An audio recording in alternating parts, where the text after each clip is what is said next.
We spoke a little bit about this on Tuesday at Cheltenham, but I think on the back of that performance, it's certainly given you a lot to think about in terms of team selection at the weekend, hasn't it? Yeah, some positive performances. Let's be honest, we didn't win the game, and we didn't win the game convincingly. So it was another draw.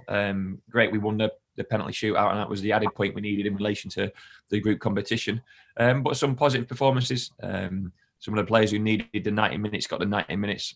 Some got back into a rhythm of realistic game time.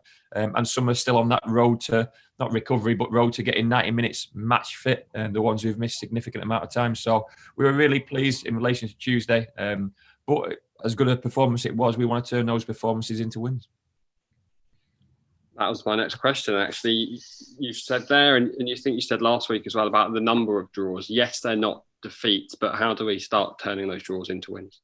Just perform better, play better, take your moments, and when you're on top, make those moments count. In amongst those draws, it's not as if we've thrown away victories every single time. There's been some of those draws where we've had to scrap to get a point, so it can work both ways, and we need to get the balance right. And draws are part and parcel of League Two, but we're targeting wins as we always are.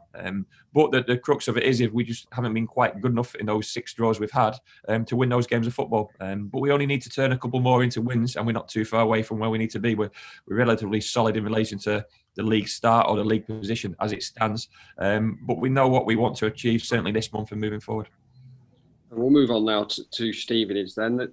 They've had a strange first 10 games or something. I think they won their first 3 and then they tailed off a bit, but they seem to have found form again. So we sort of not sure what sort of Stevenage we're going to get at the weekend.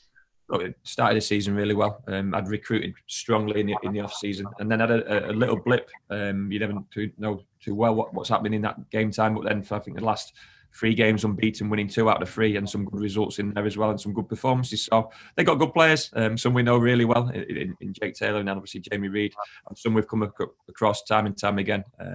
But a good, strong team, especially at home as well. So we know what we're to expect in relation to the opposition. I'm sure they'll be looking to put in a good performance. We've got to match that and better it in relation to ourselves. But we go there with a relatively strong group on the back of Tuesday night. The ones who missed out last weekend with illness are available again. So all of a sudden we're getting stronger and stronger in relation to the squad. You mentioned Jake Taylor there. It's going to be strange seeing him in a shirt that isn't Exeter City, but I think it'll be good to see him, I'm sure. And I think apart from Saturday, I think we all wish him really well, and I hope that. Absolutely. I hope he gets a great reception from the away fans. But great to see him playing well at Stevenage, and hopefully he's settled in the area in relation to that. So we certainly wish him all the best. We just hope he has an off day this weekend, and then has a good season off the back of that. But a fantastic servant for this football club. Excellent in terms of his contribution on and off the pitch, and had some great times at Exeter. And hopefully he looks back on his time with ourselves really fondly and with good memories.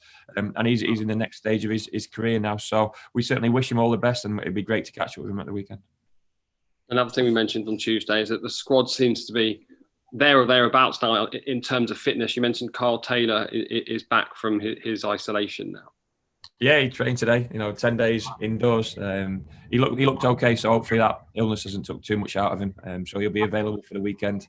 And obviously, Aworo, who missed last weekend, played on Tuesday, so he got 70 minutes and has reacted pretty well. And the rest of the group, those important minutes on Tuesday as well on the back of last weekend. So moving in the right direction. There's only Sam Stubbs and Jack Sparks now really with the longer term injuries, and they're not going to be too far away in the coming months, in coming weeks, hopefully. So certainly seems to be getting stronger and more time on the training ground and more time spent together as a unit as opposed to fits and spurts. But certainly getting to where we wanted to be at the start of the season. It's just that we're 10 games into the season, so we're certainly looking forward. Have you got any idea on when perhaps we might see Sam Stubbs for the first time? Well, he's seen a specialist this week, and we'll have another scan this week. But as is Jack Sparks, they're both outside. I've said this on many of these interviews. Once you see him outside in boots and in training kit, then you start to hope that they're not too far away. We'll keep on building Sam up. There's no pressure because he's obviously been out for a significant amount of time.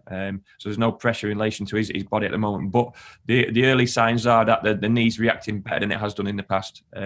It's still swelling up to a certain extent, but for not as long as previously. So hopefully we've just got to keep that that process we've done and the schedule he's on going in the right direction. And once we get him training with a group, then we can see on a daily basis he's going to be a good influence on the group.